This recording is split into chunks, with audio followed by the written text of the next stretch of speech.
नमस्कार, अभिनंदन। साहित्य और कलाओं के अंतर्राष्ट्रीय महोत्सव विश्व रंग के कला उत्सव के दूसरे दिन की ये शोभा की सभा है और हम सबका ये सौभाग्य है कि आज इस सभा को एक बहुत गांधार सुर लगाने के लिए हमारे बीच हमारे समकालीन हिंदी जगत के लब्ध प्रतिष्ठ हस्ताक्षर इस सत्र में मौजूद हैं। ये विश्व रंग का सौभाग्य है कि ऐसी संगीत की विभूतियाँ भी एक चटक रंग हमारे साथ विश्व रंग के आसमान में दर्ज करती हैं और हमारे आग्रह को स्वीकार करते हुए हमारे इस विश्व रंग का हिस्सा बनती हैं। हमने बहुत ही आत्मीयता और आदर के साथ आमंत्रित किया देश के लब्ध प्रतिष्ठ बांसुरी वादक और अन्नपूर्णा देवी के परम शिष्य पंडित नित्यानंद हल्दीपुर को। हम उनकी उपस्थिति का अभिनंदन करते हैं, स्वागत करते हैं। हमारे साथ एक और अनन्य शख्सियत है, आप सब कई तरह से उन्हें जानते पहचानते होंगे, जिनकी आवाज़ और जिनका होना हमारे संगीत समय को अधिक सुरीला बनाता रहा है। ऐसी हम सबकी अत्यंत आदरणीय आत्मीय डॉक्टर छाया गांगुली, मैं उनका भी स्वागत करता हूँ। और इस सत्र में एक बतौर सूत्रधार और हमारी सलाहकार विश्व रंग की हमेशा ही उनका एक संयोग हमारे साथ सुखद बनता रहा है, डॉक्टर चित्रा शर्मा, भारत सरकार की सूचना प्रसारण मंत्रालय की कार्यक्रम अधिकारी रही और हमारे साथ एक लंबा सानिध्य और संयोग उनका बना हुआ है। आदरणीय दिव्य सज्जनों, विश्व रंग का जो ताना बाना है, उसका जो विन्यास है, अगर आप 2019 के हमारी तस्वीर देखें तब से चलकर आज तक ये हमारी कोशिश है कि विश्व रंग में हमारे समय की संस्कृति और कलाओं के तमाम रंगों को हम शुमार करें, जिनसे मिलकर दरअसल हमारी भारतीय संस्कृति का एक चेहरा बनता है। जैसे कि भारतीय भाषाओं और हमारी संस्कृति को केंद्र में रखकर हम विश्व रंग को परिकल्पित करते हैं, तब वो तमाम रंगों को जब हम संजोने की कोशिश करते हैं तो उसमें संगीत भला कैसे अछूता रह सकता है। इस बार जो दो विशेष सत्र हमने संगीत के संयोजित किए हैं, उसके साथ महत्वपूर्ण बात यह है कि हमारे भारतीय संगीत का जो समृद्धशाली संसार जो दुनिया हमें दिखाई देती है, वो हमारी पूरी ऋषि परंपरा से, हमारे पुराने तपस्वियों से चलकर और आज तक ऐसे साथ ये पूरी की पूरी साधना के साथ जुड़कर अपना एक संसार बनाती है, जिनकी गहरी तपस्या रही, साधना रही, गुरु परंपरा से दीक्षित होकर हमारा संगीत इस तरह से फलता फूलता रहा। और दूसरा ये कि हमारे संगीत ने अपना धर्म क्या निभाया है। तो संगीत का धर्म और संगीत के से जुड़ी हुई गुरु परंपरा, इन दोनों को आज हम लक्ष्य कर रहे हैं आज के हमारे दो सत्रों में। पहला सत्र, जैसा कि आप सब जानते हैं, अन्नपूर्णा देवी के संस्मरण पर एकाग्र है, जो हमारी पूरी संगीत की परंपरा से वाबस्ता है, जो भारतीय शास्त्रीय संगीत को ठीक से जानते पहचानते हैं, उनसे अन्नपूर्णा देवी का नाम अछूता नहीं होगा। मध्य प्रदेश सौभाग्यशाली प्रदेश है कि यहाँ पर बाबा उस्ताद अलाउद्दीन खान ने शारदा देवी के चरणों में रहकर लंबी साधना की, मैहर घराना प्रवर्तित किया और तब उस मैहर में आकर भारत के न जाने कितने शागिर्दों ने वहां पर बाबा के चरणों में बैठकर संगीत की शिक्षा ग्रहण की। अन्नपूर्णा देवी बाबा की जीवन संगिनी, बाबा की बेटी रही और बाबा की बेटी होने के नाते जिस तरह से बाबा की विरासत को, अलाउद्दीन खान की विरासत को, मैहर घराने की विरासत को उन्होंने अन्य दूसरे शिष्यों तक पहुंचाया और उन शिष्यों ने भी उस विरासत को एक सच्चा उत्तराधिकार दिया। उस उत्तराधिकारी को हम नित्यानंद हल्दीपुर के रूप में आज सामने पा रहे हैं। अन्नपूर्णा जी की अपनी तपस्या रही, उनकी साधना रही और जिस तरह से अपने संगीत चिंतन से उन्होंने पूरा का पूरा हमारा संगीत समय को और प्रवृत्तियों को परिष्कृत किया, वो सारी की सारी चीज़ें इन शिष्यों में आकर बसती हैं। ऐसा कहते हैं कि जिस तरह से बच्चों में अपने पिता माता थोड़ा थोड़ा रह जाते हैं, ऐसे शिष्यों में भी गुरु थोड़ा थोड़ा सा रह जाते हैं। हम जिस परंपरा से चलकर आते हैं उसमें हमारी परंपरा कहती है कि एक में वाक्षरम यस्तु गुरु शिष्यम प्रबोधयेत पृथिव्याम नास्ति तद द्रव्यम यद दत्वा चांदनी भवेत।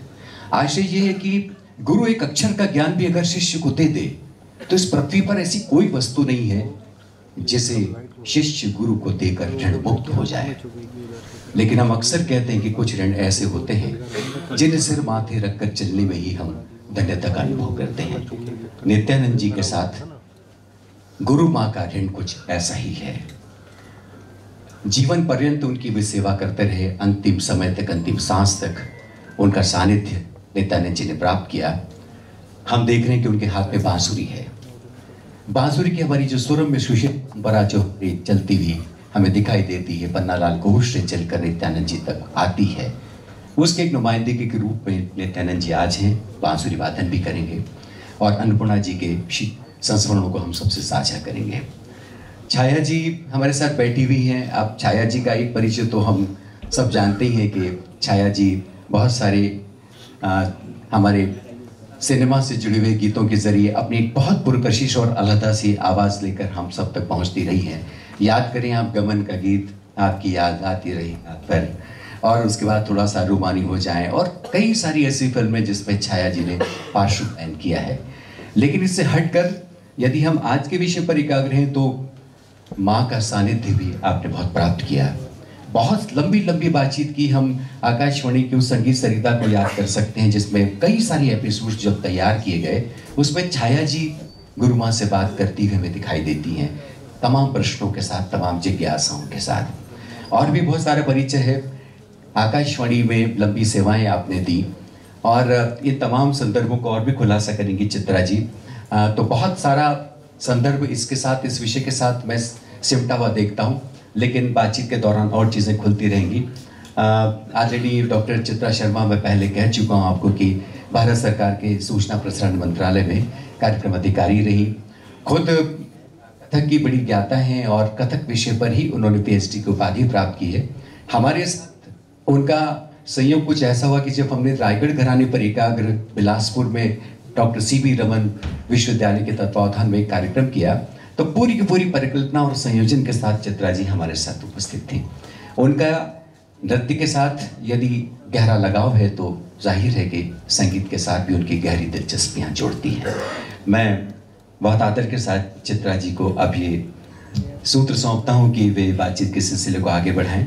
जोरदार तालियों से आइए हम सब इस सत्र में अपनी भागीदारी दर्ज करें।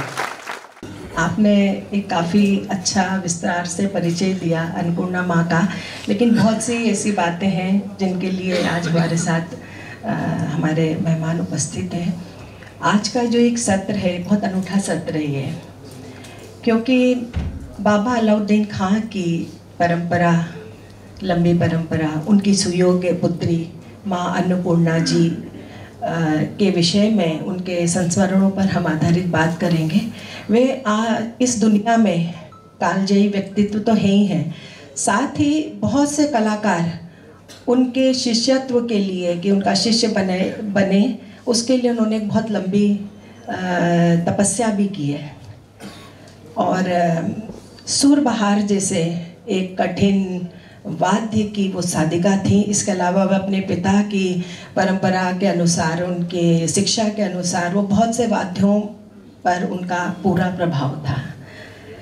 उन्हीं के एक सुयोग्य शिष्य माननीय नित्यानंद हल्दीपुर जी हमारे साथ आज हैं, और उन्होंने माँ के साथ के अंतिम समय तक एक शिष्य होने के नाते शिष्य का पूरा धर्म निभाया। बहुत सी इस सत्र में उनसे हमारी बातें होंगी। इसके पहले भी जब भी बात हुई तो मैं बस उनसे जवाब नहीं दे पाई। जिस तरीके की बात माँ के सानिध्य में रह के इन्होंने सीखी और बताई हैं, और जहाँ तक कोशिश होगी कि सर वो बातें आपके समक्ष भी लाएंगे। और मैं उनका स्वागत करती हूँ इस मंच पर विश्व रंग के। और दूसरा, छाया जी का परिचय आपने दिया। छाया गांगुली जी, जिन्होंने शेखर सेन जी के साथ में संगीत नाटक एकेडमी के लिए एक ऐतिहासिक रिकॉर्डिंग की, और साथ में उनको माँ का बहुत लंबा सानिध्य मिला। एक होता है कि एक आकर्षण, छाया जी से थोड़ी सी बात हुई, ऐसा मतलब उनका कहना है कि मेरा एक आकर्षण ऐसा था कि वो उनकी तरफ खिंची चली जाती थी। तो उनके सानिध्य में रह के जो उनको एक अनुभव मिला, तो हम उस विषय में चर्चा करेंगे। तो आज सबसे पहले तो नित्यानंद जी, हम माँ को के संस्मरणों को पर बात कर रहे हैं। हम उनका स्मरण करते हैं संगीत के रूप में। आपके हाथ में बांसुरी है, तो आप माँ को किस तरीके से स्मरण करेंगे? मैं समझता हूँ कि मेरा बजाना ही एक संस्मरण होगा उनका, लेकिन ये बात को आप जान लीजिएगा कि गुलाब का फूल होता है, उसकी खुशबू होती है बहुत खूबसूरत, हम लोग हाथ में रखते हैं और बाद में नीचे रखते हैं तो थोड़ा सा उसका सुगंध हाथ में रहता है, वो ओरिजिनल सुगंध नहीं होता है। वो जो मेरा बजाना वैसा ही है, मेरे गुरु माँ के साथ उसका कुछ मतलब आजू बाजू ऐसा तो आप सोच लीजिएगा कि उनका जो संगीत था उसके लिए मतलब कोई तुलना ही नहीं हो सकती उसकी। मैं कितने भी शब्दों में बोलूं कि ये उनका संगीत ऐसा था तो शब्द उसके लिए काफ़ी नहीं है, क्योंकि हम लोग सोचते हैं कि ऋषि मुनि जाके हिमालय में बैठ के गुहा में बैठ के तपस्या करते थे और उनका मेरी माँ 40 साल ये उनके फ्लैट आकाशगंगा, हम लोग उसको आकाशगंगा गुहा बोलते हैं, उसी में बैठ के उन्होंने रियाज किया, तपस्या की, संगीत की साधना की, और उसमें उनकी जो एक आध्यात्मिक और संगीतिक जो ऊर्जा जो पैदा हो गई, उसमें उनका संगीत इतना प्रभावी हो गया कि जब सिखाने बैठती थी तो एक आधा मिनट में ऐसा होता था कि रो पड़ूं। और मैं उनको बोलता भी था कि माँ ये भाव अगर हमको 1% भी दो तो हम दुनिया जीत जाएंगे। तो ऐसा भाव मैंने जिंदगी में किसी म्यूजिशियन से नहीं सीखा। सभी म्यूजिशियन बड़े हैं, सभी म्यूजिशियन के लिए मेरा आदर है, लेकिन ये जो एक अद्भुत अलौकिक जो प्रतिभा मैंने उनके साथ देखी है और किसी के साथ उसको मैं कंपेयर नहीं कर सकता हूँ। वो अकेली थी, और इसका प्रमाण अनफॉर्चुनेटली ये है कि उनका संगीत लोगों को पहुँचा नहीं, और जो भी पहुँचा वो 40 साल पहले का था। जो उनका तपस्या रियल मायने से शुरू हो गया उसका पहले का था। वो भी सुन के आपको आइडिया आती है कि वो क्या मतलब महान आर्टिस्ट थी। तो मैं जो बजाने जा रहा हूँ उनके संस्मरण में, एक थोड़ा 5 मिनट में बजाऊंगा राग देश, क्योंकि ये राग जो देश उन्होंने मुझे सिखाया, तभी उन्होंने कहा था कि ये राग देश आमतौर पे लाइट म्यूजिक करके जाना जाता है, लेकिन ये ध्रुपद का राग है। ध्रुपद में एक राग गाया जाता है और उसी हिसाब से मैं आपको इसको सिखाऊंगी। अब मैं जो पेश करूँगा ध्रुपद से नहीं करूँगा, मतलब ध्रुपद अंग का जो आलाप ख्याल मिश्रित वो मैं पेश करूँगा माँ के स्मरण में।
इससे अच्छा स्मरण तो शायद कुछ और हो नहीं सकता माँ के सम्मान के लिए।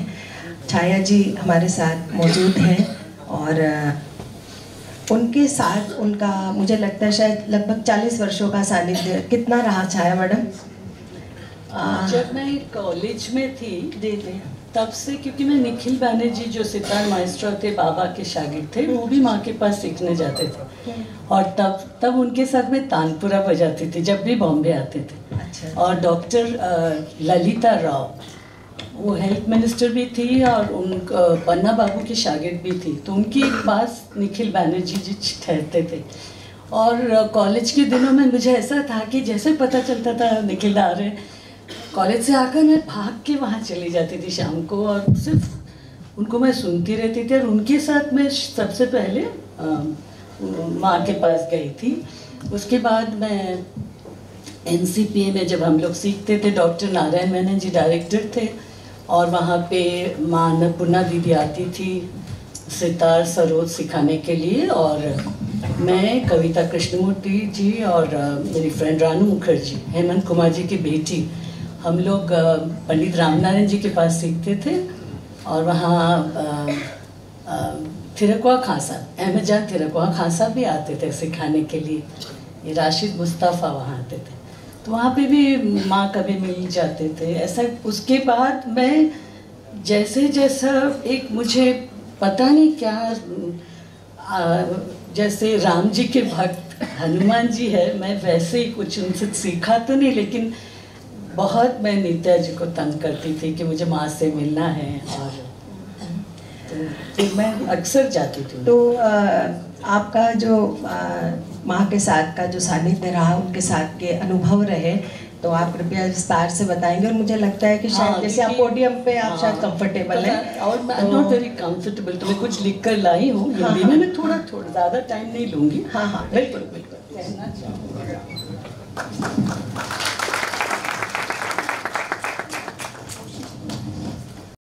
नमस्कार। सबसे पहले विश्वरंग के आयोजकों को बधाई और शुभकामनाएं। मैं श्री संतोष चौबे जी, श्री लीलाधर मंगलू जी, आप सबका बहुत विशेष आभार प्रकट करती हूँ जिन्होंने मुझे इस भव्य सांस्कृतिक आयोजन से जुड़ने का आज अवसर दिया। मुझे भाषण देना नहीं आता, लेकिन माँ अन्नपूर्णा देवी के बारे में सुनना, जानना और सुधी जनों से अपना अनुभव बांटना बहुत अच्छा लगता है। माँ अन्नपूर्णा देवी सुर तपस्विनी थी। उनका व्यक्तित्व चंदन समान था। जैसे ठाकुर श्री रामकृष्ण परमहंस जी कहते थे ना, संसार में इस तरह रहो जैसे मक्खन पानी में रहता है, totally mentally detached, like you do everything but mentally आप अलिप्त है। ठीक वैसे ही माँ अन्नपूर्णा देवी जी अपने परिवार और शिष्य कुटुंब के प्रति सारे सांसारिक कर्तव्य पूरी तरह निभाती थी, किसी से कोई अपेक्षा कभी नहीं रखती थी। 24/7 she was connected with the divinity of music. I am saying with the divinity of music. और जैसे मैंने पहले बताया, मैं तो क्योंकि मुझे उनके पास बैठना मेरे लिए एक सत्संग जैसा मुझे लगता था, इसलिए मैं नित्यानंद जी को हर 2-3 महीने में मैसेज किया करती थी कि मुझे माँ से मिलना है, प्लीज़ माँ से पूछिए ना मैं आ सकती हूँ। और माँ की कृपा हमेशा मिली, उन्होंने कभी मुझे मना नहीं किया आने के लिए।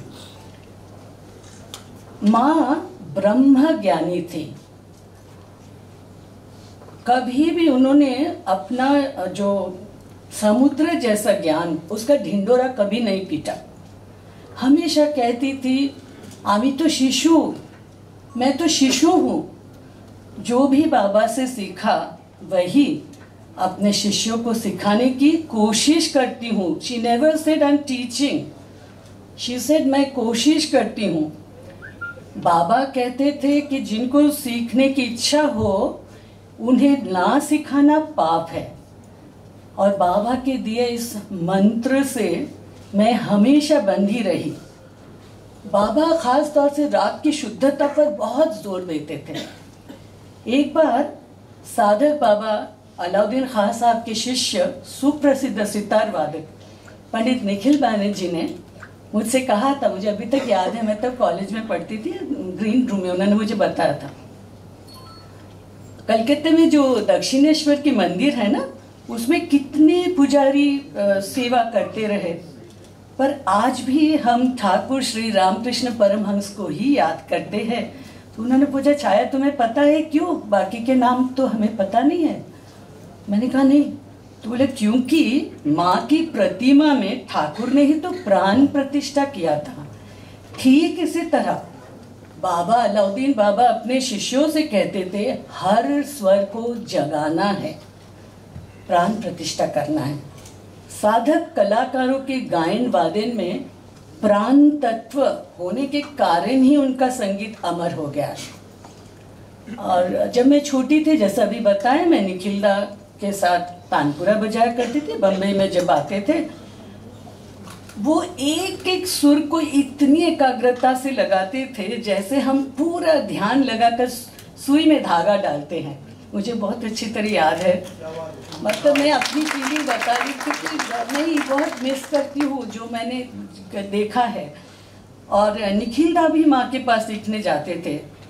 माँ उनसे कहती थी, और मुझे याद है मैं भी गई थी, तो माँ उनसे जब कहती थी तो मैंने सुना कि अपने घर में प्रवेश करने के लिए आपको घर की चाबी चाहिए ना, अगर चाबी ना मिली तो आप कंपाउंड में ही घूमते रह जाओगे। ठीक इसी प्रकार राग में प्रवेश करने के लिए उसकी पकड़ को समझने के बाद एकांत में जाकर चिंतन मनन करने से ही आप राग के जो विशुद्ध रूप है ना, उसको आप साकार कर पाएंगे। और इसके लिए मुझे ऐसा लगता है कि चित्त जो है ना, बहुत शुद्ध चित्त होने से वो संभव है। और निखिल हमेशा बोलते थे, जो ठाकुर रामकृष्ण बाबा भी कहते थे कि ध्यान या संगीत बंगला में जो है, हॉय बोने नॉय मोने नॉय कोने में, या वन में होता है या मन में होता है या कोने में होता है। तो ये तो ठाकुर भी कहते हैं और निखिलदा भी बोलते थे और बाबा भी कहते थे। तो माँ भी उनको कहते थे कि शुद्ध चित्त, ये बहुत इम्पोर्टेंट है, शुद्ध चित्त से एकांत में रियाज किया करो और कोशिश करते रहो। माँ हमेशा कहते थे चेष्टा करो, चेष्टा करो। माँ सरस्वती कभी भी किसी का ऋण नहीं रखती, आप अगर शुद्ध मन से चेष्टा करो। क्योंकि यहाँ बहुत सारे मैं बच्चों को आज देख रही हूँ, that's why I am saying this. और भारतीय संगीत की जो नींव है वो तो आध्यात्म है, और बाबा और माँ दोनों सुर योगी थे। उन्होंने अपने जीवन को सुरों में पिरो लिया था। दोनों ने निरपेक्ष भाव से संगीत साधना की, और माँ के लिए संगीत मनोरंजन या प्रसिद्धि पाने का जरिया या जीवन यापन का माध्यम बिल्कुल नहीं था। उन्होंने अपने शिष्यों से कभी गुरु दक्षिणा भी नहीं ली। वो सिर्फ ये देखती थी कि शिष्यों में सीखने की कितनी तत्परता है। और नित्यानंद जी को उनकी गुरु माँ शांति सुधा जी ने सलाह दी थी। उनको मैं मोनू दी बोलती थी कि शांति सुधा जी ने नित्या जी से कहा था कि माँ हमारी घर की ऋषि है, जब भी तुम्हारी साधना के रास्ते में दीवार खड़ी हो जाए तुम माँ के पास चले जाना। और शांति सुधा जी बाबा के शिष्य सुप्रसिद्ध बांसुरी वादक पंडित पन्नालाल घोष जी की बेटी थी और नित्यानंद जी के गुरु पंडित मुंडेश्वर जी की पत्नी थी। अनासक्त साधिका अन्नपूर्णा देवी के माँ और गुरु, वो गुरु भी थी और माँ भी थी। दोनों माँ और गुरु के स्वरूप के बारे में अब नित्यानंद जी हमें विस्तार से बताएंगे, और जैसे जैसे with the program flow we will talk more about her, all students and about माँ, क्योंकि इस पर तो 4 घंटा भी हम बात कर सकते हैं। जो बात करेंगे तो जो एक संगीत का और जो कलाकार बात करेगा तो संगीत में ही करेगा। वो एक टिपिकल हम साहित्य की भाषा हमारी भाषा में नहीं भी आएगी, लेकिन हम जो पहुंचाना चाहते हैं वो आप तक ज़रूर आएगी। संतोष सर को ख़ास तौर पे मैं बोल रही हूँ तो, और मंडलोई सर भी बैठे हैं, तो भाषा का स्वरूप ये लोग देखते हैं, लेकिन कला रसिक भी हैं।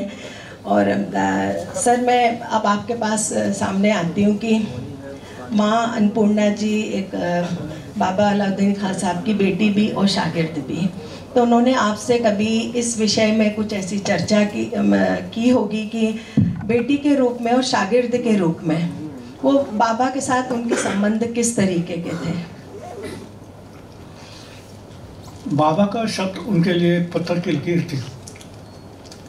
जो बाबा ने बोला वो ब्रह्म वाक्य, उसमें फिर कोई भी बदलाव नहीं ला सकता था। मतलब मैं कहूँ तो उस उम्र में 80 साल के उम्र में वो अपने कपड़े अपने हाथ से धोती थी। तो मैं हमेशा कहता था क्यों आप इतनी तकलीफ लेती है, वो अभी वॉशिंग मशीन है, सब कुछ है, फिर आप क्यों ऐसे हाथ से? नहीं, बाबा ने बोला है। इतने दृढ़ मतलब उनको ऊपर विश्वास की दार, और गुरु तो थे ही। गुरु का विद्या का अपमान उनको बिल्कुल सहन नहीं था। जो हमको विद्या उन्होंने दी उसमें हम लोग कुछ हमारी कुछ होशियारी करें तो उनको बिल्कुल पसंद नहीं था। तो हमेशा उसके ऊपर ध्यान रखती थी कि शास्त्र का मतलब रागों का शास्त्र के हिसाब से जो शुद्धता है उसको रखना ही है। बोलती थी कि बाबा ने इतनी मेहनत करके इतने गुरुओं से, अनेक गुरुओं से जो ज्ञान लिया है और जो हमारे पास भेजा है वो हमको रेडीमेड मिला है, हमको इसके लिए कुछ तकलीफ नहीं करनी पड़ी। तो आपको जो ये रेडीमेड मिल रहा है वो भी आप नहीं समझ सकते। तो जैसे आप अभी कह रहे थे कि बाबा ने कठिन तरीके से तपस्या करके और एक संगीत का एक बड़ा संसार में देखा जाए तो सभी महान संगीतज्ञ उनके शागिर्दगी में और वही उनके एक प्रेरणा स्रोत भी हैं। तो आप कभी बाबा के जो गांव हैं, क्योंकि बांग्लादेश से शायद वो इस तरफ आए थे, तो उस बारे में आपसे उन्होंने कोई चर्चा की हो, उस विषय में आप थोड़ा बताएं। उनके बारे में तो बहुत कुछ बातें उन्होंने बताई, लेकिन मैं जब बांग्लादेश गया था, बाबा के नाम से वहाँ एक कॉलेज खुला है ब्राह्मणबाड़िया, और शिवपुर, सॉरी ब्राह्मणबाड़िया नहीं, शिवपुर।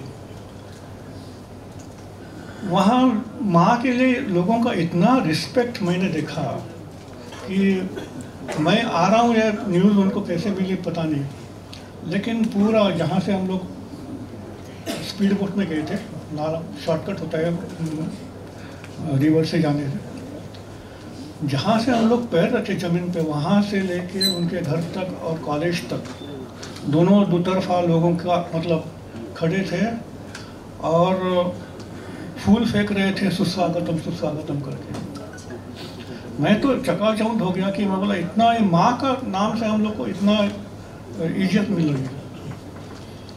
तो वहाँ जो था तो उनका घर तो अभी बह गया है, तो मैं ऐसे ही देख के आजू बाजू में देखा, पुराना मतलब पूरा जंगल है आजू बाजू में, तो मेरे मन में यही आया कि ये अभी की हालत है तो 150 साल पहले क्या होगी। यहाँ अभी मॉडर्न हो गया है, और उस 150 साल पहले ये लड़का 8 साल का लड़का बाबा अलाउद्दीन खान जिसको हम बोलते हैं, हमारे दादा गुरु, वो वहाँ से भग के किस लिए भगे? संगीत सीखने के लिए। और वो जंगल में रात को कैसे गए होंगे, कहाँ से पहुँच गए, सियालदा पहुँचे और कलकत्ता आ गए, और जो पैसे घर से चुरा के लेके आए थे 8 रुपया, वो भी किसी ने उनके पास से चुरा लिया।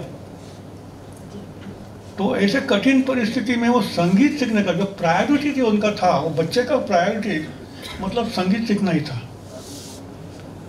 तो ऐसे संगीत साधना करके उन्होंने जो प्राप्त किया तो वो माँ के थ्रू हमको मिल रहा है। चित्रा जी, अगर इजाज़त तो मैं एक सवाल करूं।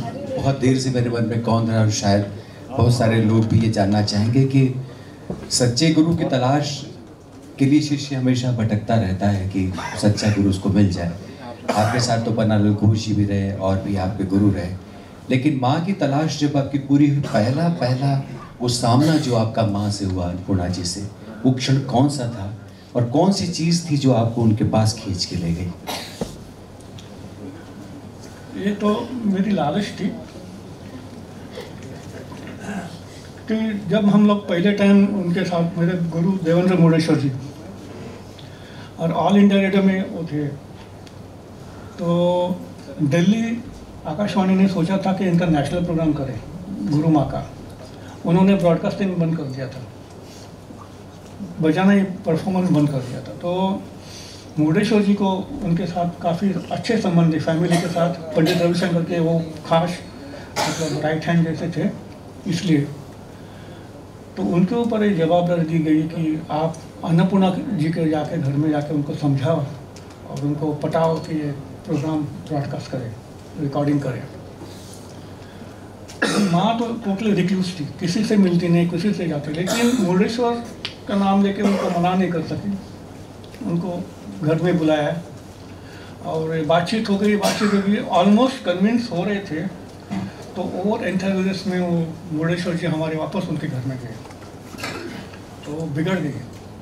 बोली मैंने आपको मना किया था यहाँ आने के लिए, आप क्यों वापस आ गए? मैं बजाऊंगी नहीं और आज से आप ये घर में नहीं आना। बहुत स्पष्ट वक्ती थी और ट्रूथफुल, कभी झूठ नहीं बोला उन्होंने लाइफ में। शायद उसके लिए उनको वाक शक्ति थी, जो बोलती है सही होता था। तो मुर्डेश्वर ने कहा कि ठीक है, लेकिन मेरी जो बीवी है, पन्ना बाबू की बेटी, उनको आपका आशीर्वाद लेना है, तो आप अगर कृपा करें तो मैं उसको लेके आता हूँ। तो पन्ना बाबू का नाम लिया तो वो भी मना नहीं कर सकी। तो वो दिन फिक्स किया गया और मेरी रिस्पॉन्सिबिलिटी थी कि मैं उनको लेके वहाँ उनके अन्नपूर्णा जी के घर जाऊँ। मैं उनको लेके गया, मैंने कुछ बातचीत नहीं की, वो हम लोग बैठे रहे। मैं माता जी बोलता था शांति सुधा जी को, उनकी बंगाली में बातचीत होती रही, मैं खाली सुनता रहा। फिर चाय पानी नाश्ता हो गया, फिर हम निकले। तो मुर्डेश्वरी ने कहा कि मैं ऑफिस जा रहा हूँ, तो उनको घर छोड़ा। जैसे जब हम लोग कार में बैठ के गेट के बाहर आए तो उन्होंने मुझे कहा, नित्यानंद, हर आर्टिस्ट के सामने एक दीवार खड़ी हो जाती है करते करते संगीत। जब तुमको ऐसा महसूस होगा कि तुम्हारे सामने ये दीवार खड़ी है, तो किसी को भी मत सुनो, सीधा इनके पास आ जाओ, इनके चरणों में। ये हमारे घराने की ऋषि है। तो ये बात जब मेरे दिमाग में घुसी है तो तुरंत मुझे पता चला कि अरे ये अभी तो मेरे सामने दीवार ही खड़ी है, तो मुझे इनके पास आना है। लेकिन मुर्डेश्वर जी के बहुत प्यार में था, मैं गुरु के प्यार में बहुत था। तो वो भी डबल माइंड होता ना, छोड़ूँ कैसे जाऊँ, दोनों चीज़ मुझे चाहिए। 13 साल निकल गए ऐसे करते करते, और मैं बीच बीच में सोर्सेस ढूंढता रहा। जिसको भी पूछता, अरे बाबा वो तो जमदग्नि है, उनका कौन है, हमने ऐसे जैसे जैसे उनकी बातें जो मैं बोला है तो बहुत मुश्किल चीज़ है। लेकिन आज the luck would have it, Pandit Taranath, Rajeev Taranath ji और अलीगढ़ खान साहब के शिष्य थे, मेरे अच्छे दोस्त। वो हमेशा घर में आके रहते थे। उन्होंने कहा कि नित्यानंद, बहुत सीक्रेट मिशन पे आया हूँ, तो मुझे हेल्प करो। मैं बोला क्या? तो बोला मुझे अन्नपूर्णा जी के घर जाना है, किसी को बताया नहीं मैंने, लेकिन मुझे वहाँ लेके चलो, मैं जानता नहीं रास्ता। लेकिन उसमें प्रॉब्लम है कि वो किसी को घर में एंट्री देती नहीं, तो तुमको एंट्री नहीं है, तुमको उठना पड़ेगा नीचे। ठीक है, मैं गया, बाहर सिगरेट पीते बैठा। ये अपने माँ से ऊपर गए, उनसे बातचीत की। 2 घंटे के बाद वापस आए, हम लोग घर आए। बोला कल भी बुलाया है, दूसरे दिन भी वापस गए। वैसे ही तीसरे दिन मैंने उसको बोला, अगर तुम मुझे ऊपर नहीं लेके जाओगे तो मैं आऊँगा नहीं, तुम अकेले जाओ। तो बोला नहीं, उनको पूछना पड़ेगा। वो जाके उन्होंने पूछा माँ को, माँ वो नित्यानंद नीचे खड़ा है तो वो आ सकता है क्या? तो माँ ने उसको गुस्सा किया, अरे मूर्ख हो तुम, वो बेचारा तुमको लेके आता है और तुम उसको नीचे छोड़ के आते हो, जाओ उसको बुलाओ। तो मैं आया ऊपर, मुझे बहुत अच्छा स्वागत, बहुत होस्ट मतलब इतनी अच्छी होती थी, और माँ सबको खिला पिला के ही उन्होंने भेजा। जो भी घर में आए तो मुझे भी ऐसे मिठाई खिलाई, चाय पिलाई, और वही मुझे मौका था। तो मैं माँ से बात किया कि माँ आपसे सीखना चाहता हूँ। और राजीव तारानाथ ने भी, उनके हस्बैंड जो थे तुलसी कुमार पांड्या, उनको भी बोला थोड़ा आप भी थोड़ा ऐसा। तो माँ बोली, अरे मैं आपका रेडियो पे सुनती हूँ, आप अच्छा बजाते हो, तो आपको क्या सीख, मुझे तो कुछ नहीं आता है, आप मेरे पास सीख के क्या करोगे, मेरे पास कुछ नहीं है।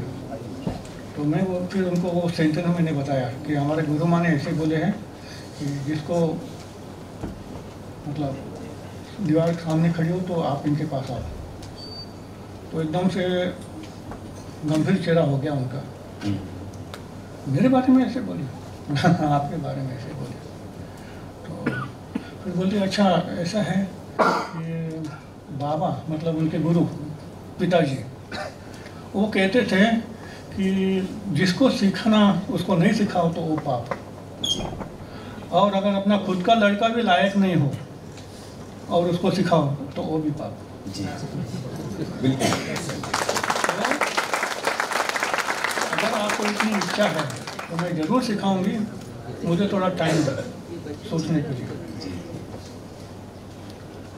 2 दिन में वापस गया मैं, लकीली वो दरवाज़ा खुल गया, देख के आश्चर्य हो गई, अरे आप कैसे? मैं बोला आपने बोला था ना टाइम दो। अरे परसों के आए थे, अच्छा ठीक है। फिर वापस अंदर बुला के चाय भी पिलाया बहुत प्रेम से। जो वात्सल्य मैंने देखा ना उस समय, माँ का दोनों टाइम, वो वात्सल्य से जिसको देते थे ना उसको प्यार में गिरना ही चाहिए, माँ के प्यार में।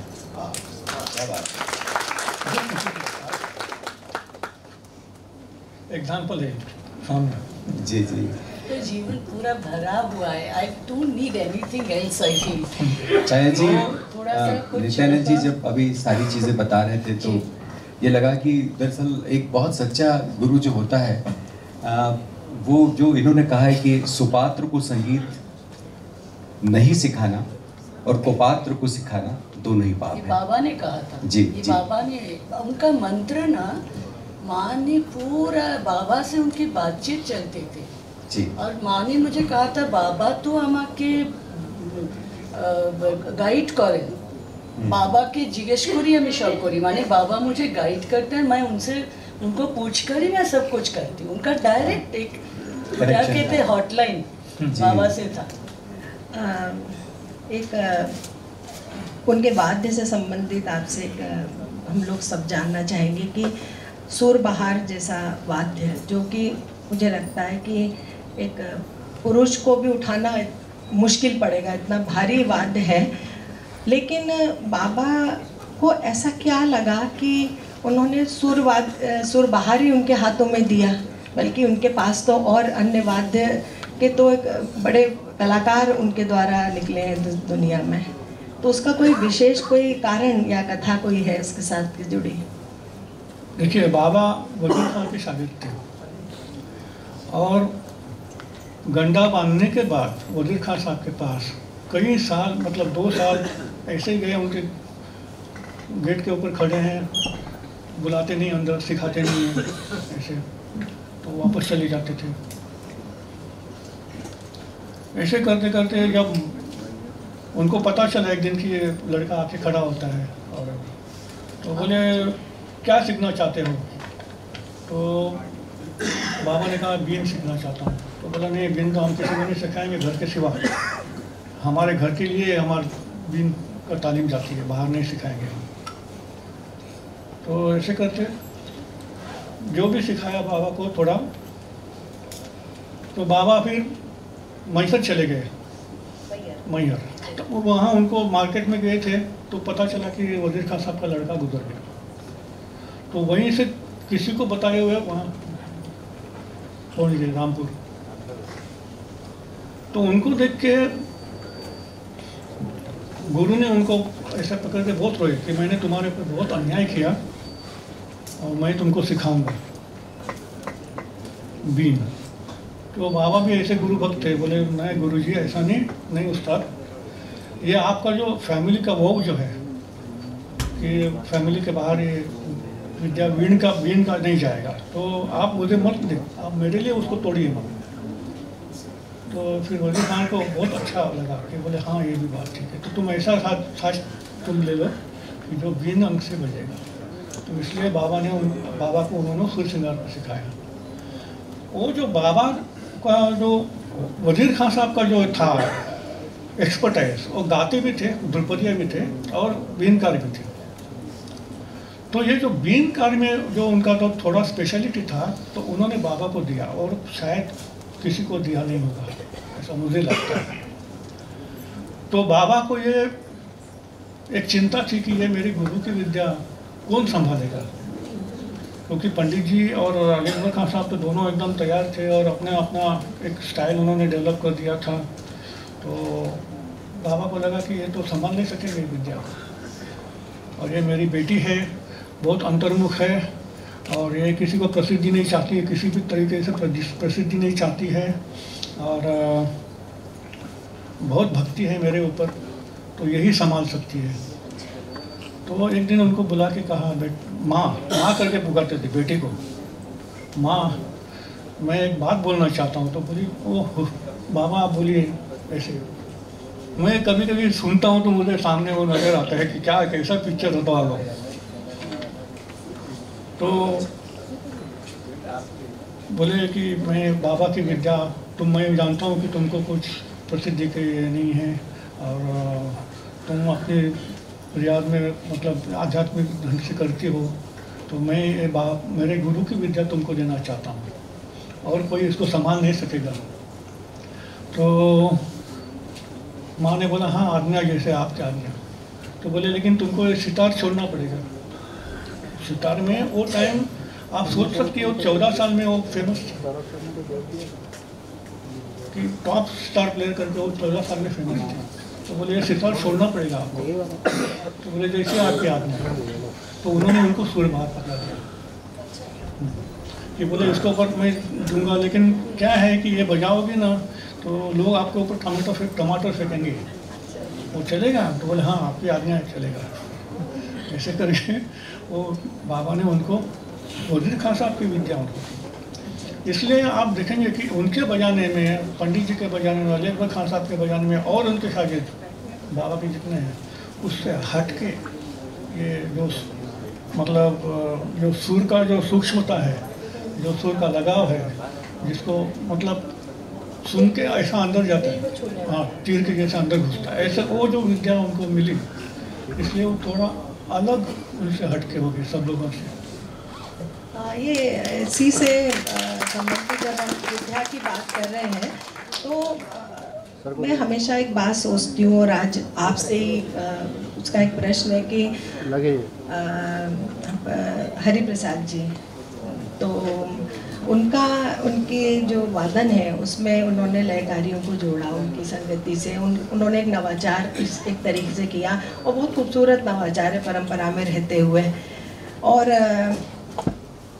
आपका वादन में वो बात, आपने किसी बात को जोड़ा नहीं संगीत में, माँ की विद्या के साथ में आप पूरी तरह हैं, लेकिन माँ के शागिर्द तो वो भी थे।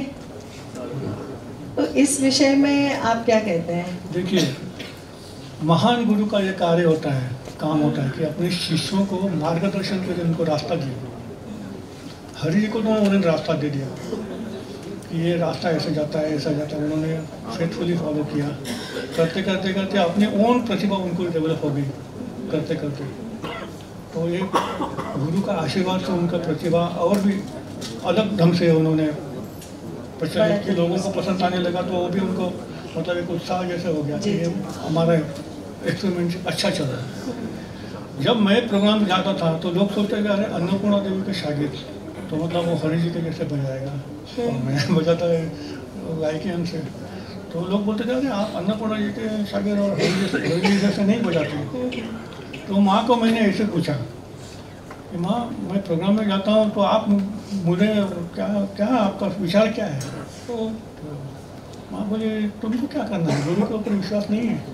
अच्छा, मैं तुमको वजीर खान साहब की बात दे रहा हूँ, जब तक लोगों को पता चलेगा असली दूध भी मिलता है तो तुम ठीक से करो तो लोगों को वो भी पसंद आने लगेगा, लेकिन तुम्हारी मेहनत चाहिए।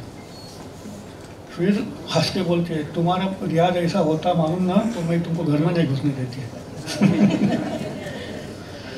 तो ये जो मार्गदर्शन होता है गुरु का, तो उन्होंने जो मुझे दिया, और ये भी सबक दिए मुझे कि ये संगीत साधना है, लोगों के लिए तुमको नहीं बजाना है।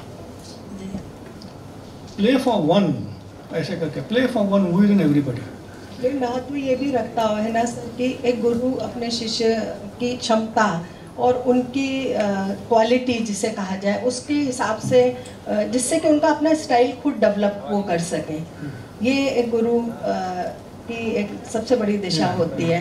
छाया जी, हाँ, मैंने वही गुरु देखे जी।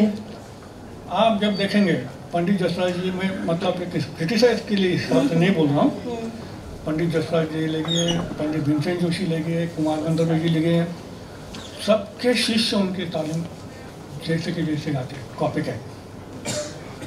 लेकिन यही दो गुरु हैं जिन्होंने जिसको भी सिखाया, जिसको भी किया, सबको मतलब घराना एक पता चलता है, एक घर से है, लेकिन सबके मतलब प्रेजेंटेशन अलग होता है। और ये माँ और बाबा ऐसे मानते थे कि इसकी प्रकृति ऐसी है, उस हिसाब से उसको देने से उसका डेवलपमेंट ज़्यादा अच्छा होता है और उसको अपनी पहचान को बनाना। छाया जी भी इस विषय में कुछ मुझे ऐसा लगता है कि मुझे ऐसा लगता है कि हर शिष्य में अपना एक मिजाज होता है। अगर ज़बरदस्ती मैं, क्योंकि आप ऐसा करें मैं वैसे करने जाऊं तो मैं अच्छी नहीं लग सकती उसमें। और मेरा ख्याल है गुरु वही महान गुरु जो समझ जाते हैं कि इसका रुझान किस तरफ है। इनको क्योंकि ईश्वर की कृपा इतना होती कि जो आप चाहेंगे, जिस डायरेक्शन से आप मेहनत करेंगे वो आप ज़रूर पाएंगे। अगर आप परम ब्रह्म से मिलना चाह रहे सुर के ज़रिए कि मैं उनके साथ कनेक्ट करूं, तो आप उस रास्ते पे धीरे धीरे धीरे धीरे जब आप चलेंगे तो आपको थोड़ी सी तो उसकी खुशबू आपको मिल जाएंगे। और हो सकता है कि 24/7 आप नहीं होंगे लाइक अन्नपूर्णा दीदी, लेकिन कहीं कहीं तो कनेक्ट हो जाते हैं। और करते करते करते करते अगर आप चाहेंगे तो मिलेगा। अगर आप चाहेंगे कि नहीं मुझे लोगों को खुश करना है, मुझे हर अवार्ड्स चाहिए, आप उसकी तरफ चलेंगे तो वो भी आपको मिलेगा। और उसमें कोई बुराई नहीं है, कोई चीज़ का बुराई नहीं है। लेकिन जो आपका मिजाज है उसको पहले तो आर्टिस्ट या शागिर्द उसको समझे कि मेरा मिजाज क्या है, मैं किस में अच्छी लगती हूँ, मुझे क्या सूट होता है। और गुरु उस चीज़ को नरिशमेंट देता है, गुरु उसको बढ़ाते हैं। और इसी वजह से मेरा ख्याल से माँ जो है, इनका जो मिजाज है उस तरफ उनको उन्होंने बताया और उन्होंने भी उसको लिया। आई फील मिजाज इज़ वेरी इंपॉर्टेंट, मुझे ऐसा लगता है। और दैट मेक्स अ डिफरेंट, है ना। आप किसी का आर्टिस्ट का खाली सा लगाएंगे ना तो मुझे तो मालूम हो जाता है कि इनका मिजाज किस तरह। मैं आपको क्योंकि एकदम खाली बैठेंगे तो भी मैं बता दूँगी, गाने की भी ज़रूरत नहीं। सुर एक दर्पण है और उसमें झांका जा सकता है मनुष्य के व्यक्तित्व को भी।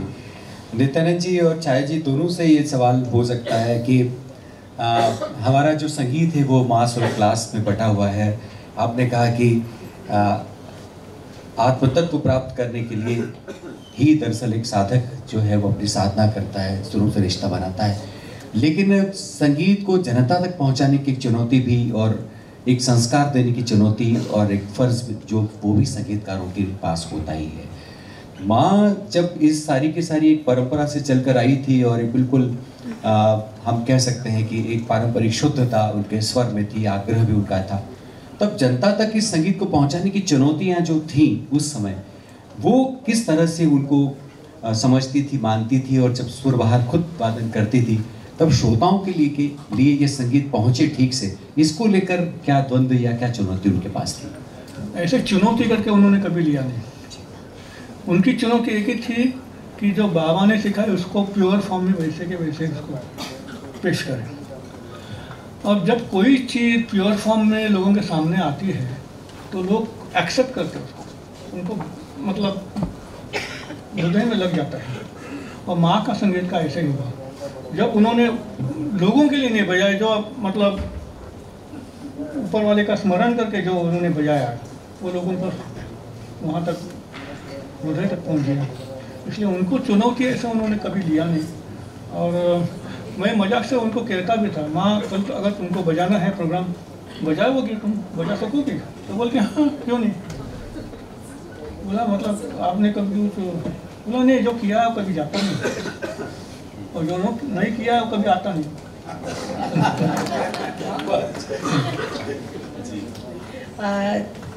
जैसे माँ का दोनों तरीके का स्वभाव सबके सामने था, पर आप तो उनके परम प्रिय शिष्य हैं, उनके साथ हमेशा रहे, तो कभी कोई नाराज़गी सहनी पड़ी, कोई असहमति, कोई नाराज़गी, ये ज़रूर कि कैसा गुस्सा होती थी वो आप पर? ऐसा मतलब एकदम वायलेंट नहीं, लेकिन गुस्सा होती थी। 2-3 टाइम ऐसा हुआ। एक तो एक प्रोग्राम में मैं गया था, और हमेशा ख्याल रखती है कि कौन क्या बजाए, कैसे बजाए, वो रिपोर्ट लेती थी हमेशा। फिर तो मैं गया, उन्होंने कहा क्या बजाया, तो मैं राग उनको किसी ने बोला कि ये इसने नित्यानंद ने ऐसे ये राग बजाया, तो गुस्सा हो गया। अरे इतना उस्ताद हो गया कि जो राग सिखाने वो भी बजाने लगे आजकल। और आके मुझे आए डांटा ही शुरू किया, तुम इतना बड़े उस्ताद हो गए कि तुम जो राग नहीं सीखे वो भी बजाने लगे, अब इतने बहुत बड़े उस्ताद हो गए तुम। बोला क्यों माँ, आपने सिखाया और आगे बजाया मैंने। बोला क्या बजाया फिर आपने? मैं नाम, अरे ऐसा है तो मैंने क्यों गलत लोग बोलते हैं ऐसा। और दूसरा ऐसा था कि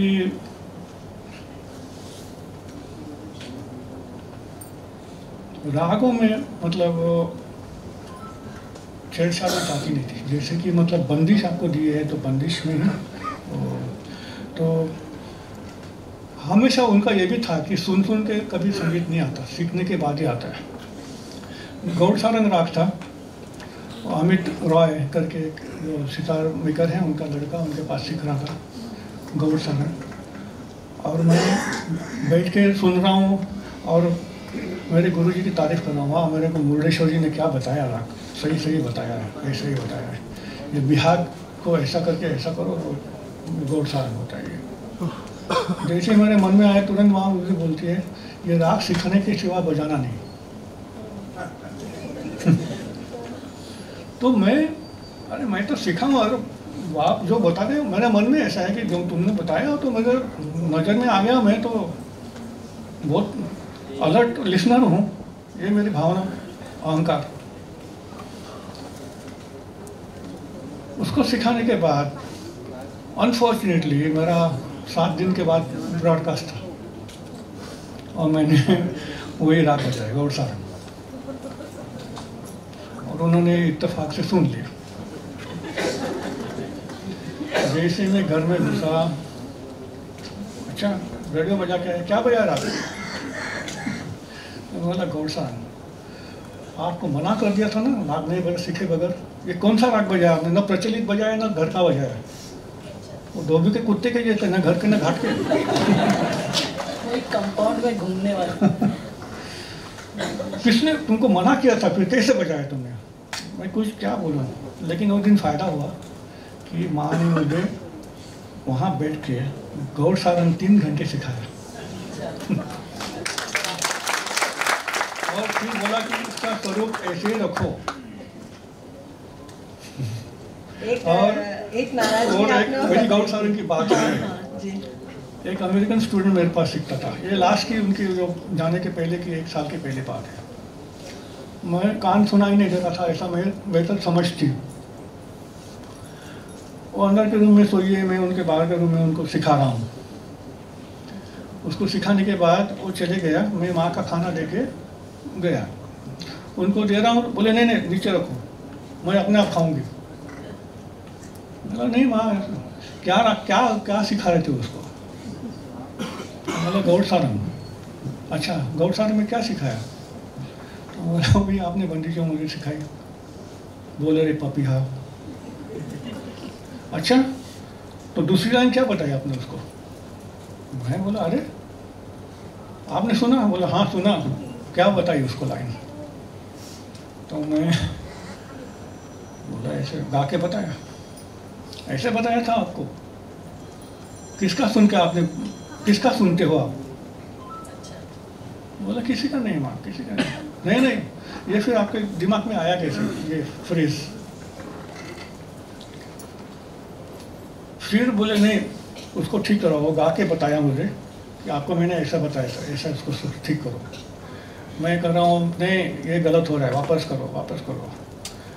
मैं बोला माँ अभी मैं छुटकारा पाता हूँ, वहाँ खाना खा लो, ठंडा हो रहा है। नहीं मैं खाऊंगी बाद में, पहले इसको ठीक करो। 10 मिनट के बाद मेरा थोड़ा गला ठीक हो गया, मतलब करेक्ट हो गया है। हाँ अभी आप खाओ। नहीं अभी बांसुरी लेके आओ और उसको बजाओ।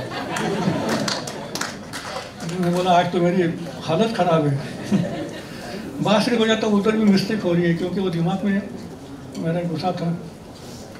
फिर वो ठीक करते करते और 10 मिनट गए। फिर आ गया तो बोला हाँ अभी आप खाना खाओ। मैं बोला नहीं मैं खाऊंगी, पहले वो लिख के दो, तुम बहुत मिस्टेक करते हो ऐसे। वो लिख में हाँ क्या तुम्हारा नोटेशन है, ऐसे लिखते हो, उसको ठीक करो। ऐसे करते करते आधा घंटा गया, वो खाना वही पड़ा हुआ है। वो होने के बाद हंस के बोलती है ये गुरु की विद्या तुम ऐसे सिखाते हो, गलत। तो मैं बोला नहीं माँ वो तो खाली उतना ही, मतलब सेकंड लाइन तो थोड़ा ही इतना ही तो हो गया, मैं कल वो आएगा तो उसको मैं ठीक करूँगा। तो हंस के बोलती नहीं नहीं विदेशी है चल जाएगा।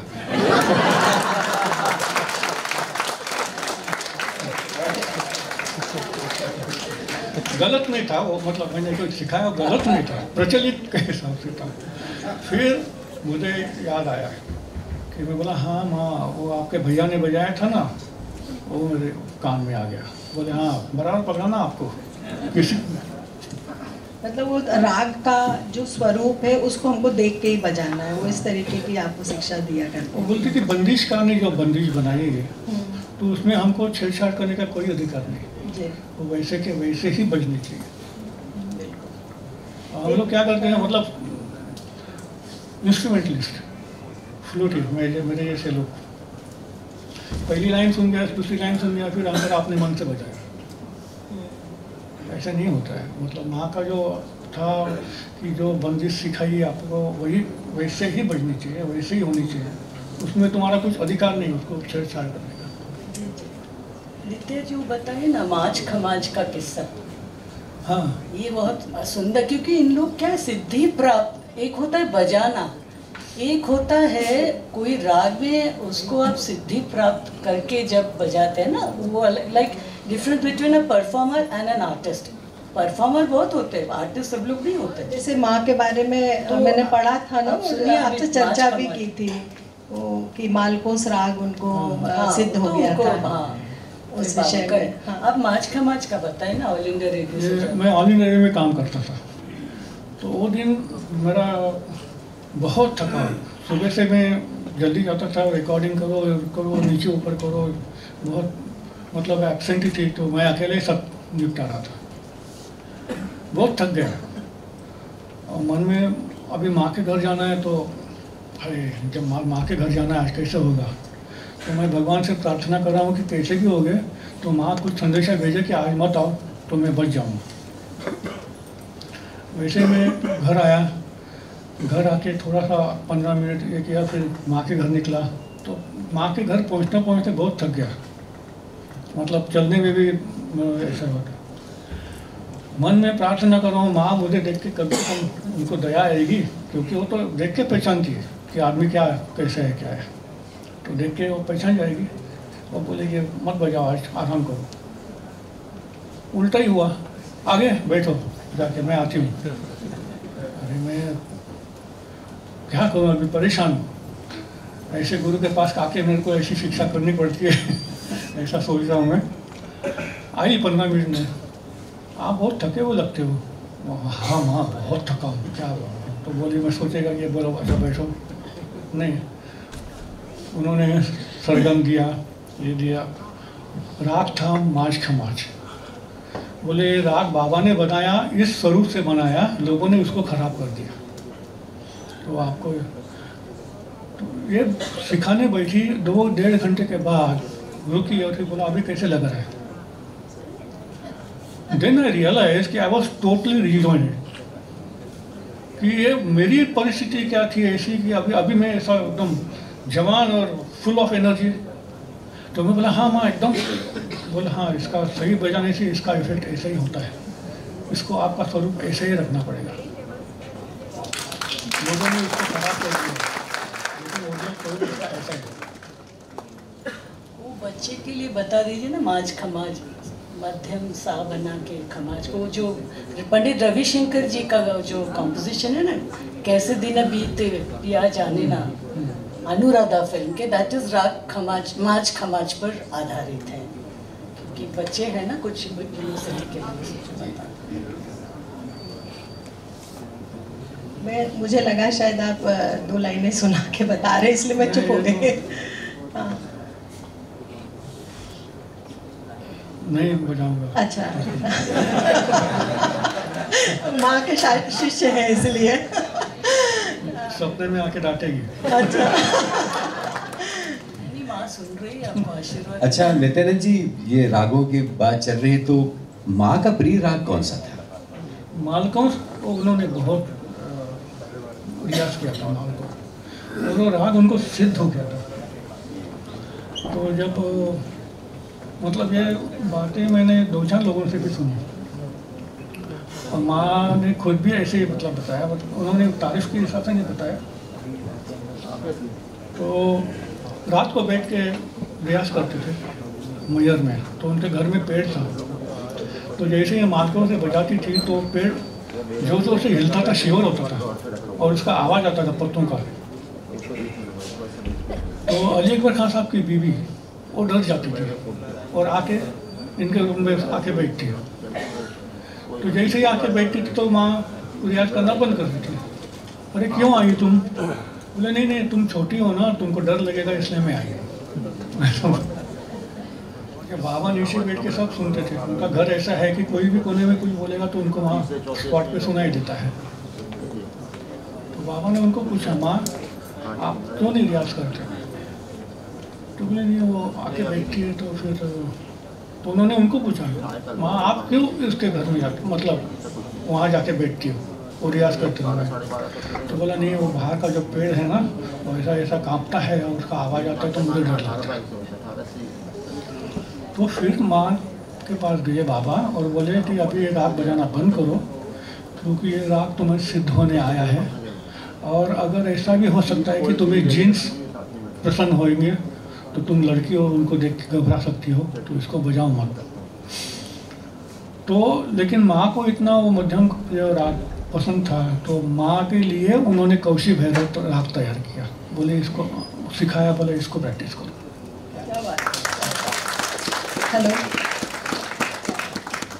एक सवाल बहुत गंभीरता से मतलब सोचती हूँ मैं सभी लोगों का, कि जब उनका अंतिम समय था, आप उनके साथ ही थे, उनकी सेवा कर रहे थे, तो उस वक्त उनकी स्मृति भी जा चुकी थी।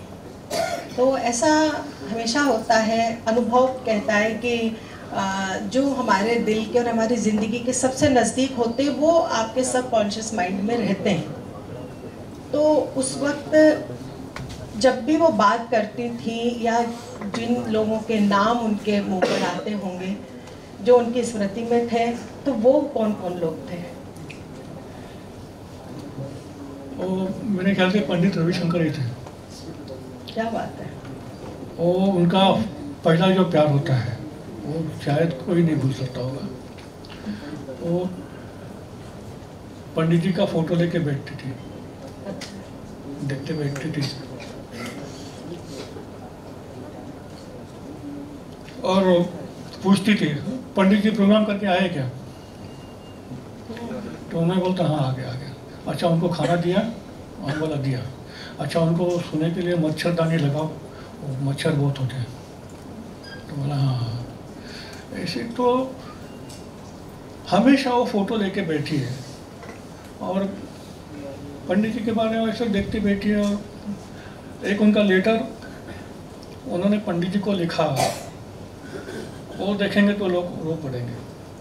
इतनी अच्छी लिखती है, ये भी एक रिवोल्यूशन था मेरे लिए। तो बंगाली में लिखा है, आपने पढ़ा है? नहीं, आपने नहीं पढ़ा वो लेटर। मैंने उनका दूसरा लेटर पढ़ा है।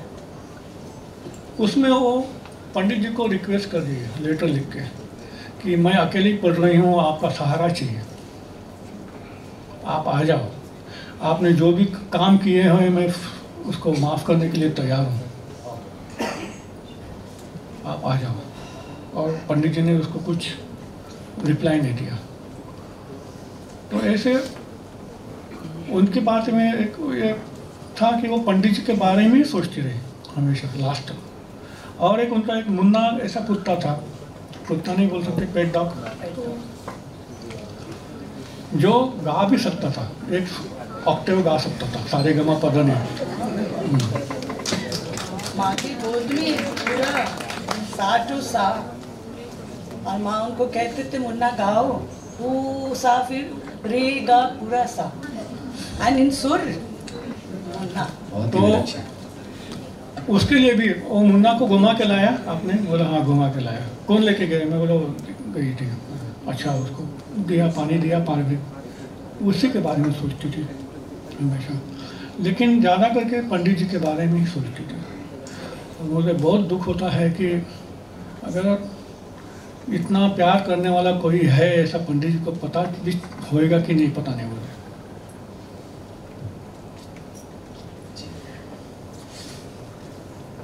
इस उदासी में उन्होंने अपना वादन भी करना छोड़ा था, ऐसा भी हाँ। चर्चा में है, तो आप उसको बताएं। वादन छोड़ा था तो जाहिर बात है। जी जी।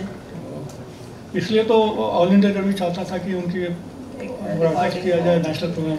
वो किस तरह फिर दोबारा अपने साज के साथ में, संगीत के साथ आई?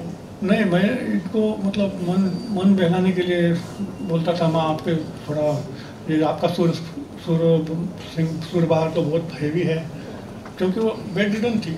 ऐसे फिर उसको उठा के बैठाते थे, फिर मैं सितार ला के दूँ आपको सुर बाहर आपका जमेगा नहीं। तो वो देख के ऐसे मतलब जैसे बच्चे लोगों को खिलौना देख के कैसे खुशी होती है, ऐसे खुशी होती थी उसको। उसे देख के एकदम से पकड़ के उसको प्यार से हाथ घुमाना, और ये बजा तो नहीं सकती थी, ताकत ही नहीं थी, लेकिन वो जो भाव उनको चेहरे पे देखने में इतना आनंद आता था कि कितनी खुश है। ये संगीत अपना मतलब ये इंस्ट्रूमेंट हैंडल करने में भी उनको इतनी खुशी आती है। छाया जी, माँ का नाम अन्नपूर्णा किस तरह पड़ा? मैं थोड़ा सा connected 10 minutes connect, how what is the time? 5 minutes, okay. थोड़ी सी मैं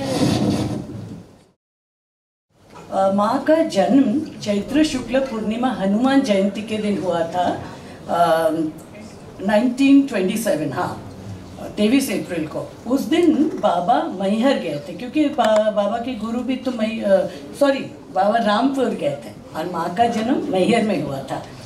तो मैहर के जो महाराजा थे ब्रजनाथ सिंह जी बाबा के शागिर्द थे, क्योंकि माँ का जन्म पूर्णिमा के दिन हुआ तो उन्होंने माँ का नाम अन्नपूर्णा रखा था।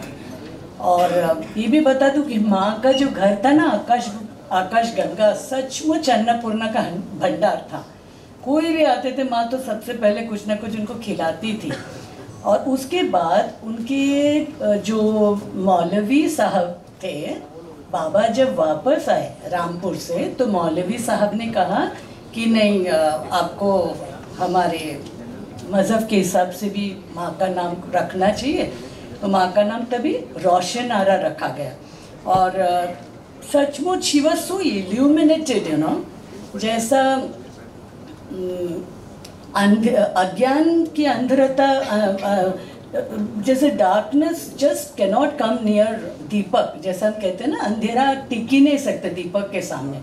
तो माँ के सामने भी मुझे ऐसा लगता है, एटलीस्ट आई कैन से कि मुझे तो लगता है कि मुझे तो जीवन दर्शन मिला जैसे भगवत गीता हमारी माँ है। अगर हम भगवत गीता का अनुसरण करें, अध्ययन करें, तो आप यहाँ वहाँ तो भटकेंगे नहीं। माँ के पास भी जो भी किसी का भी अज्ञानता का जो अंधकार होता है ना, वो हट जाता, वो दूर हो जाता था। और माँ, क्विकली बोलती हूँ, समय कम है। माँ जब सिर्फ 7 साल की थी तो खेल रही थी। उस समय भाई दादा अलीबर खां साहब बाबा के द्वारा सिखाए गए पाठ का वो अभ्यास कर रहे थे। तो छोटी बहन ने जब बड़े भाई को रियाज करते हुए सुना तो जाके बोले, दादा बाबा ने तो ऐसा नहीं सिखाया, और गाकर बताने लगी कि बाबा ने कैसा सिखाया। और उस समय असल में क्या हुआ था, बाबा बाजार गए थे और बाबा अपने बटुआ घर पर ही भूल आए थे। तो बाबा वापस आए बटुआ लेने और देखने लगे कि माँ अन्नपूर्णा दीदी ने माँ अन्नपूर्णा बड़े भाई अलीबर खां साहब को एकदम मिश्री जैसे कंठ से गाकर सिखा रहे। बोले नहीं नहीं नहीं, ऐसा गाओ ऐसा गाओ, बाबा ने तो ऐसा नहीं सिखाया। और अलीबर खां साहब एकदम चुप। तो असल में क्या, बाबा पीछे खड़े थे और बाबा सुन रहे थे। और हालांकि माँ की जो बड़ी बहन थी जहान आरा, उनका वो बहुत अच्छा गाती थी, बट उनको बहुत तकलीफ सहना पड़ा था ससुराल में संगीत के कारण। तो बाबा ने सोचा था कि मैं अन्नपूर्णा को सब कुछ दूंगा लेकिन संगीत नहीं सिखाऊं।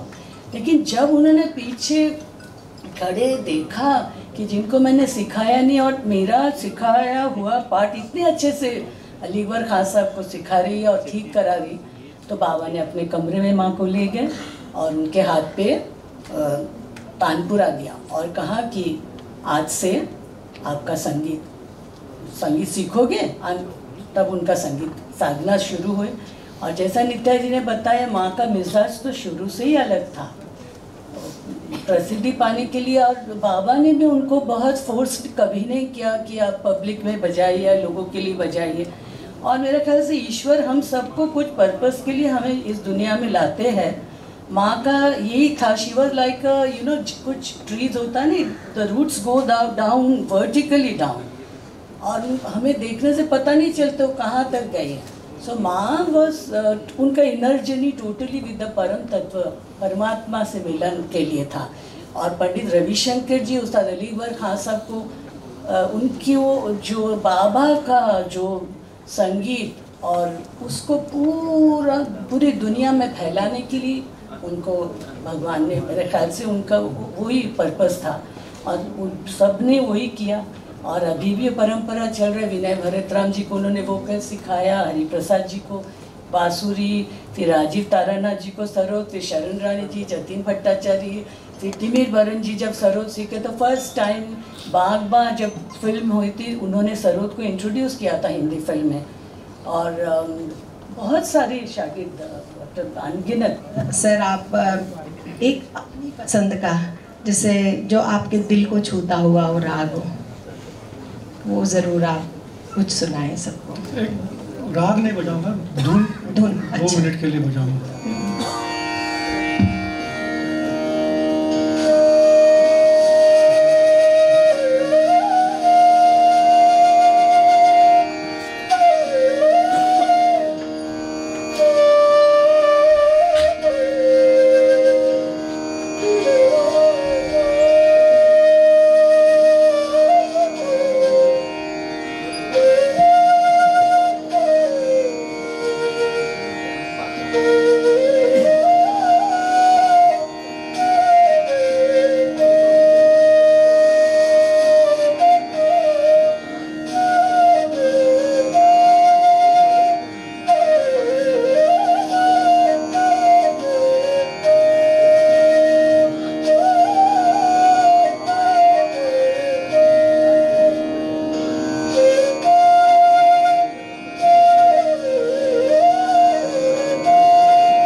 हमारी जो चर्चा हुई माँ का व्यक्तित्व के ऊपर, एक शब्दों में, एक लाइन में आप माँ के बारे में क्या कहना चाहेंगे? ये जो आपका विश्वरंग का टाइटल आपने दिया हुआ है, प्यार, करुणा, मनुष्यता पर्सोनिफाइड,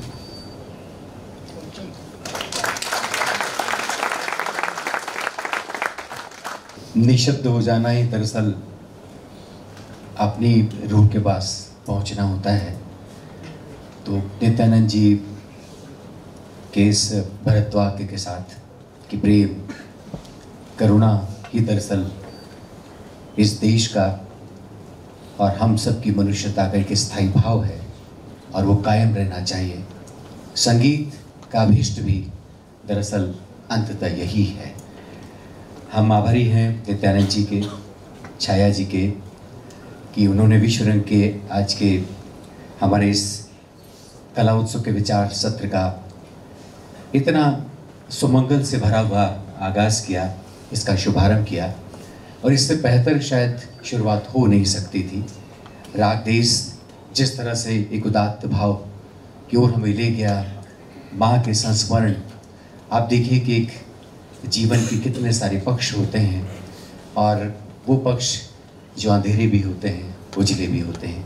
उन तमाम चीज़ों को जिस शिद्दत के साथ में नित्यानंद जी ने खोला, छाया जी ने बहुत सारे नए संदर्भ उसमें जोड़े। जैसा कि चित्रा जी कह रही थी कि बातें तो अधूरी रहती ही हैं, और हम अक्सर कहते हैं कि बातें रही अधूरी, बिछड़ना पड़ा हमें, आए भी इत्तेफाक मुलाकात की तरह। तो ये मुलाकातों के सिलसिले बने रहेंगे, हम उम्मीद करते हैं। और दरअसल विश्वरंग की इच्छा भी यही है कि सिलसिले बदस्तूर जारी रहें।